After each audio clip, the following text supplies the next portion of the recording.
आजकल दैनिक प्राथमिकताओं एवं आवश्यकताओं के कारण हमारी जीवन शैली में बदलाव आ रही है, जिसके कारण विभिन्न शारीरिक समस्याएं उत्पन्न हो रही है। खासकर महिलाओं में बांझपन भी एक मुख्य समस्या है। इस बांझपन की समस्या को आजकल IVF तकनीक के द्वारा दूर किया जा रहा है। आज हमारे सामने है आस्था लोक हॉस्पिटल पटना की जानी मानी IVF एक्सपर्ट नीलू प्रसाद जी। आइए हम इनसे जानते हैं IVF तकनीक के बारे में है, किस तरह IVF तकनीक बांझपन की समस्याओं को दूर कर रही है। डॉक्टर किन किन दंपतियों को IVF परामर्श करती हैं? यूँ कहें तो IVF का परामर्श हर महिलाओं के लिए ज़रूरी नहीं होता है। कुछ महिलाएं एक स्पेशल ग्रुप में आते हैं जिसको नेचुरली प्रेगनेंसी नहीं आ रही है। वैसे कंडीशन में कुछ और भी उनके साथ समस्या है, उसके लिए IVF का परामर्श दिया जाता है। अगर हम पहले नंबर पर बातें करें तो वैसे दंपति जिनमें शुक्राणु की संख्या काफ़ी कम है, उसकी जो क्वालिटी है वो बहुत अच्छी नहीं है, और उस दंपति को उसका अपना ही बायोलॉजिकल चाइल्ड चाहिए, यानी कि जो बच्चे बने उसमें दोनों का DNA आना चाहिए। तो वैसे कंडीशन में IVF टेक्नोलॉजी के द्वारा हम पति के शुक्राणु को एक ऑपरेशन के द्वारा कलेक्ट करते हैं, जिसे हम पीसा और टीसा के नाम से जानते हैं।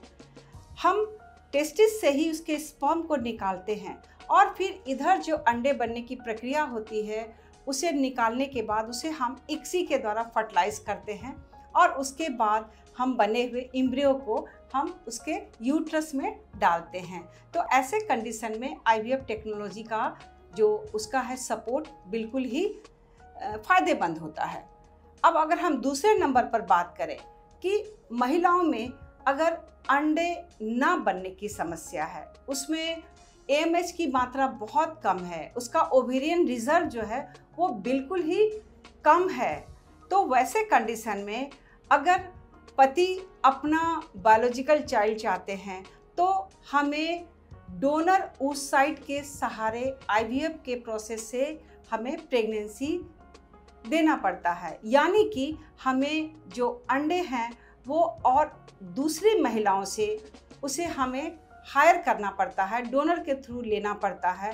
तो डोनर के अंडे को हम पति के शुक्राणु के साथ हम उसे फर्टिलाइज कराते हैं, उसके बाद एम्ब्रियो को ट्रांसफ़र करते हैं।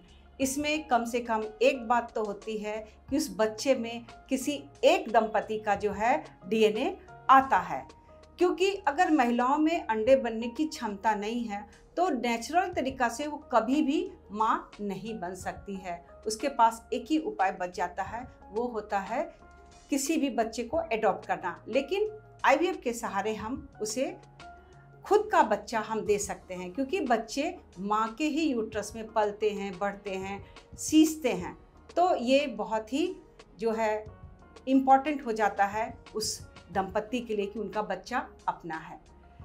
तीसरा पॉइंट आता है कि अगर ट्यूब बंद हो गई हो या ट्यूब खराब हो गई हो या ट्यूब में ट्यूबरक्लोसिस या कुछ इन्फेक्शन और पानी भर गया हो, तो ऐसे कंडीशन में भी नेचुरल प्रेगनेंसी नहीं आ सकती है।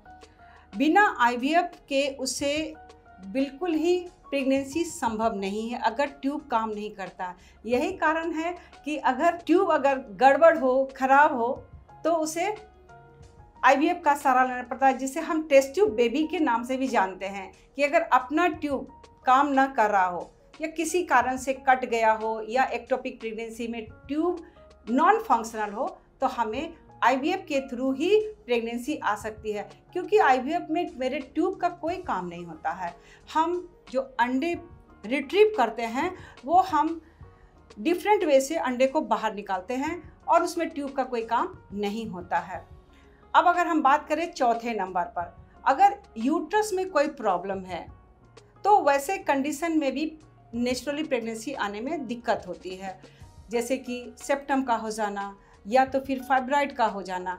तो पहले हम उसे करेक्ट करते हैं। जब अगर बच्चे कभी कभी बार बार मिसकैरेज होता है तो ऐसे कंडीशन में हम यूट्रस को करेक्ट करके फिर हम एम्ब्रियो को डालते हैं। तो यूट्रस का भी सही होना बिल्कुल ही ज़रूरी है, नहीं तो प्रेगनेंसी नहीं आएगी। और पाँचवें नंबर पर आता है उसे कोई मेडिकल प्रॉब्लम तो नहीं है, यानी कि जो महिला है उसे ट्यूबरक्लोसिस का हो जाना या थायराइड का लेवल बढ़ जाना या फिर प्रोलैक्टिन का लेवल हाई हो जाना, ये सारे कंडीशन में उसे नेचुरल प्रेगनेंसी कभी संभव नहीं है।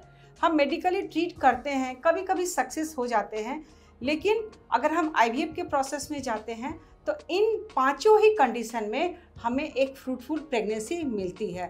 और एक भी अगर प्रॉब्लम सॉल्व नहीं है तो कभी भी उससे प्रेगनेंसी नहीं आ सकता है। तो ये पांचों चीज़ का होना ज़रूरी है, जिसके लिए हम वैसे महिलाओं को परामर्श करते हैं कि आप आईवीएफ टेक्नोलॉजी का चयन करो ताकि आप दंपति जो है एक खुशहाल माँ बाप बन सके।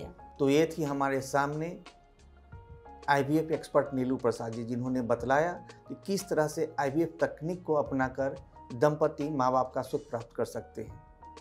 आईवीएफ तकनीक के बारे में विस्तृत रूप से जानकारी प्राप्त करने के लिए बने रहिए आस्था लोक हॉस्पिटल चैनल के साथ।